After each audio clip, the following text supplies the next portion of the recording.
Salut à tous à toutes, c'est Supra Phoenix. On se retrouve pour la dernière vidéo. Non, pas la dernière, enfin je sais pas. C'est pas sûr. Disons que c'est la vidéo numéro 18, donc c'est la dernière que j'ai prévue pour le moment.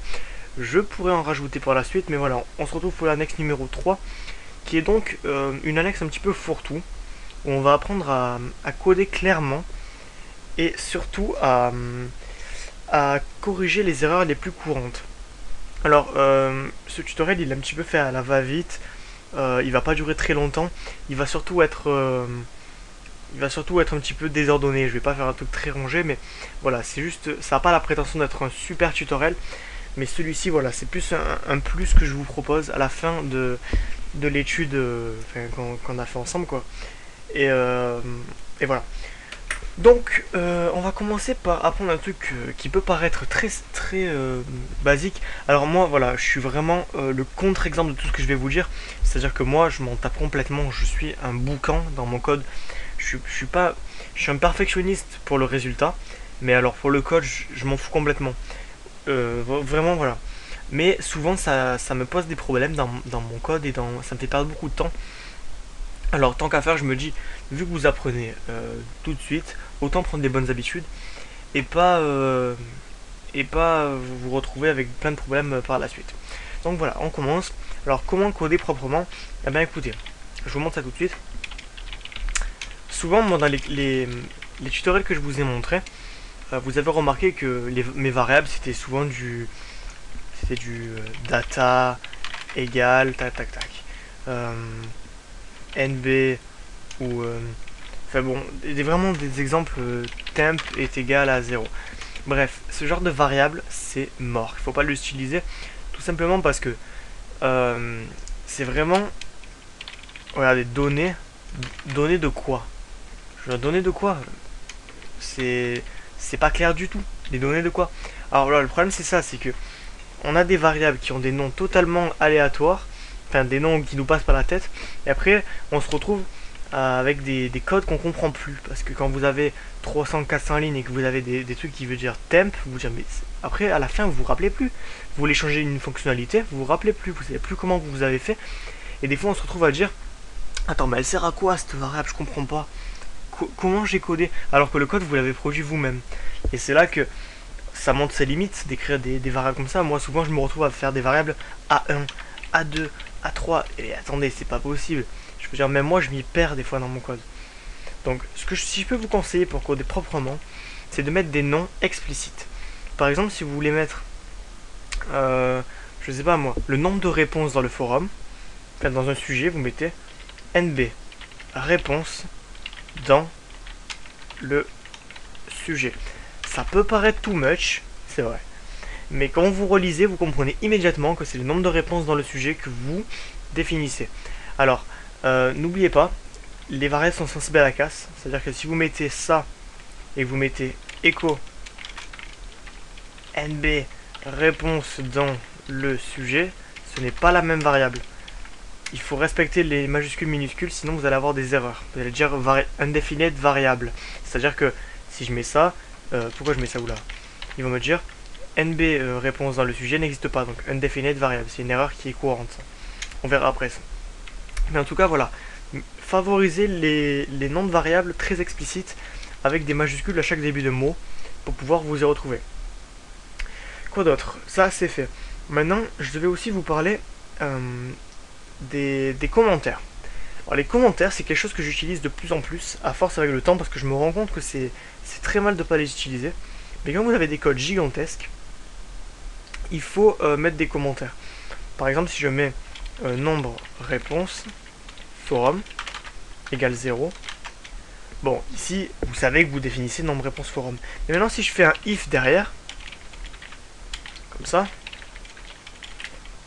si je fais un if comme ça, et que je mets if a est égal à 0, par exemple, je dois dire je vérifie que a que par exemple le nombre de vues est égal à 0. Alors là c'est pas vraiment un bon exemple parce qu'on comprend aussi la... Mais pour l'instant c'est un code très simple, c'est ce que je vous montre. Mais quand vous aurez des codes gigantesques, vous comprendrez très rapidement que les commentaires C'est un outil très très utile. Et d'ailleurs, vous pouvez même rajouter... attendez, je sais pas comment on les fait. Il me semble que c'est... Ouais, comme ça. Voilà. Vous pouvez faire des commentaires multiples, c'est-à-dire que tout là, on peut commenter sur plusieurs lignes. C'est-à-dire qu'on peut mettre un genre de copyright si vous préférez. Attendez. Genre, page par Supra Phoenix sur YouTube. Voilà.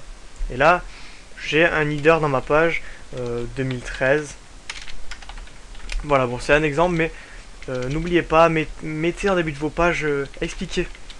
Parce que le jour où vous allez arrêter de coder pendant 2 mois votre site parce que vous l'aurez terminé et que vous reviendrez dessus, vous direz mais qu'est-ce que c'est que ce bordel? Et vous serez bien content d'avoir fait. Ensuite, ça c'est fait, je vous en ai parlé. Maintenant, on va apprendre comment identer le code. Identer le code, je vous en ai jamais parlé auparavant et je m'en veux parce que j'aurais dû le faire. Mais tant pis, maintenant je le fais, c'est pas trop tard pour changer. En tout cas, moi je commence à le faire ça aussi parce que je me rends compte que c'est vraiment une horreur qu'on n'idente pas son code. Qu'est-ce que c'est identer? Je vous donne un exemple. On va mettre if. Alors on va mettre chiffre est égal à 1. Ok? Chiffre est égal à 1. If chiffre est égal à 1. Et là, on fait des conditions. Maintenant, on va rajouter un autre if dans ce if. If chiffre.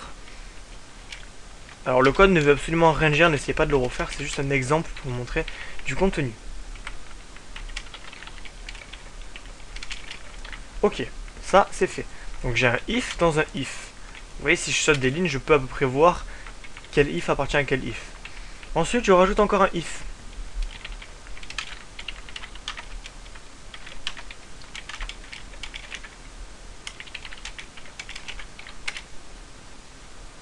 Ok, donc là j'ai 3 if else imbriqués les uns les autres. Le problème c'est que j'ai aucune visibilité. Et c'est là où je vais identer le code et ça va nous permettre d'avoir une vision globale du code et c'est super efficace. Alors au-dessus de votre touche caps lock et au-dessous de votre touche petit 2, le carré, en haut à gauche de votre clavier, vous avez tab, c'est les deux flèches. Vous appuyez une fois et vous constatez que le code va une fois vers la droite. Et en fait, regardez, le if que j'ai imbriqué, le premier if, je le mets à 1 tab à droite. Maintenant, le deuxième if, je l'idente à 2. 1, 2. 1, 2. 1, 2. 1, 2. 1, 2. Et 1, 2. Ouais, voilà. Et le premier, bien sûr, je ne le touche pas, il reste. Et là, vous constatez que d'un coup, il y a une vision beaucoup plus claire du code qui s'affiche. Regardez, je veux dire, je vois très bien les if. Lui, je sais que c'est le même if. Lui, c'est le if qui va avec lui. Et là, c'est le if qui va jusqu'à là. Et là, du coup, on a une vision vraiment globale. Et vous allez avoir un code qui va aller vers la droite, qui va se déplacer. Et cet effet va vous permettre d'avoir un code très très clair. Vous allez vraiment vous rendre compte que ça va être clair. Voilà. Donc ça, c'était aussi comment identer son code. C'est très important, faites-le. C'est génial. Maintenant, qu'est-ce que je devais vous parler aussi de maintenant des erreurs. Des erreurs qui arrivent souvent. Alors, comme je vous ai dit, quand vous mettez un MySQL query, n'oubliez jamais, faites-le par habitude, rajoutez à la fin un hors die MySQL error comme ça. Voilà, donc là, vous avez votre requête qui sera affichée là-dedans. Mais vous aurez le hors die MySQL error qui vous permettra d'afficher les erreurs. Et souvent c'est en anglais, il suffit de, si vous ne comprenez pas l'anglais, vous prenez un traducteur, ça vous dira la base n'existe pas, la table n'existe pas, la colonne n'existe pas, etc. Donc voilà, pour débugger MySQL query, prenez l'habitude hors die dès qu'il y a une erreur. Ensuite, maintenant les erreurs PHP. Alors je vais essayer de la simuler, je suis pas sûr que je vais y arriver, mais peu importe. On va mettre chiffre est égal à 1. Et là on va mettre bonjour est égal à salutation. Bon, je sais pas pourquoi je dis ça, c'est totalement inutile. Ça c'était l'ancien tutoriel. Voilà. j'ai parse error, syntax error, unexpected t variable, online free. Alors là vous avez la ligne de le nom de la page déjà, index.php, donc c'est celle-ci. Ligne 3.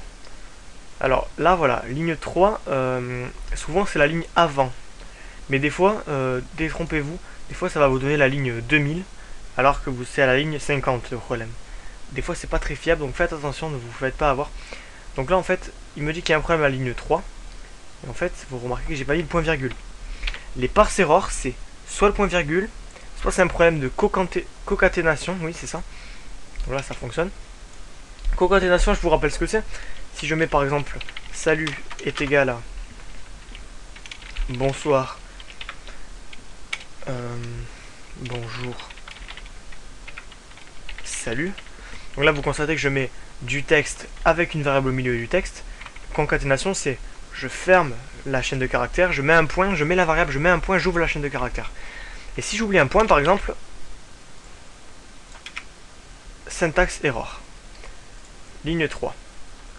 Donc il faut faire attention aussi au point de la concaténation. Ensuite ça peut être aussi des accolades que je ne ferme pas. Ça c'est quoi ça? Alors ça c'est undefined variable. Donc là c'est important aussi.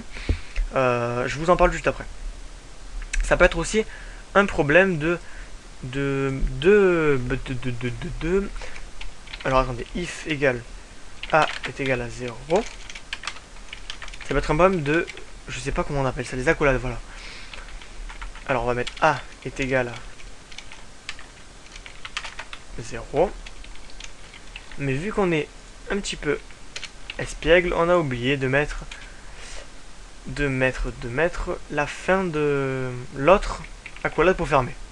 Et donc là j'ai une magnifique parse error, syntax error, unexpected end. C'est-à-dire qu'il y a une fin qui n'a pas été comprise. Voilà, donc là il faut aussi rajouter notre petite accolade. Je vais y arriver à dire ce mot, je vais la prendre par cœur et le copier 500 fois.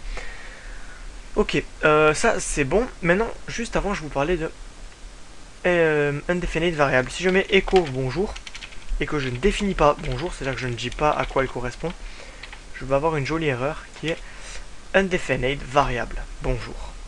Donc là c'est très clair, hein, la ligne est juste, la page est juste. Ils me disent que c'est bonjour qui n'existe pas. J'ai plus qu'à dire par exemple, donc là je vais la définir, bonjour égale salut, et l'erreur est corrigée.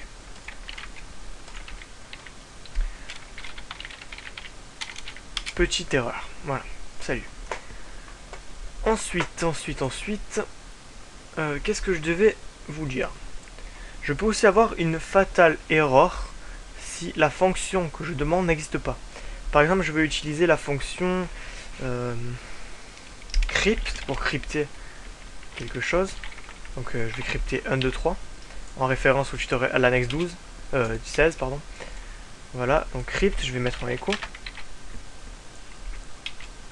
Parfait, ça s'affiche. Maintenant si je mets crypt avec 2 T par exemple, parce que j'ai fait une erreur de frappe ou voilà. Fatal error, call to undefined function crypt in blablabla online 2. Alors là, si vous avez un doute, vous pouvez aller sur la documentation PHP, je vous en avais déjà parlé. Cette documentation est géniale. Vous avez toutes les fonctions que vous pouvez rêver en PHP. Toutes les fonctions. Et vous découvrez un potentiel énorme. Mais bon, ça, moi j'ai eu du mal à y aller. Je peux comprendre que vous ayez du mal aussi parce que ça ressemble à un vieux dictionnaire dégueulasse. Et on n'a pas envie de rentrer dans cette documentation qui est pourtant très utile et super enrichissante. Ok, donc ça c'est fait. Qu'est-ce que je peux vous dire d'autre? Bah je crois que c'est tout, hein. J'ai fait à peu près le tour. Si vous avez des erreurs que vous voulez que je vous explique, n'hésitez pas, dites-le moi en commentaire, je vous aiderai volontiers. Si vous avez un code avec une erreur, je veux bien vous aider à trouver l'erreur, mais à la condition que vous cherchiez pendant au moins 5 fois. 5 fois parce que si vous comptez sur les autres pour corriger vos erreurs, vous allez vous rendre compte que vous allez passer plus de temps sur des forums de discussion ou sur ma chaîne que sur Notepad++. Et c'est pas une solution de demander aux autres comment on fait, je comprends pas, pourquoi je trouve pas mon erreur.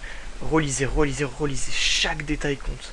Voilà, en PHP il faut vraiment être très méthodique et moi souvent vous remarquez que j'oublie les échos, que j'oublie de fermer un truc, ouais parce que moi j'essaie de faire attention mais souvent je suis abstrait. Quand je vous fais un tutoriel je parle, je suis pas vraiment très concentré.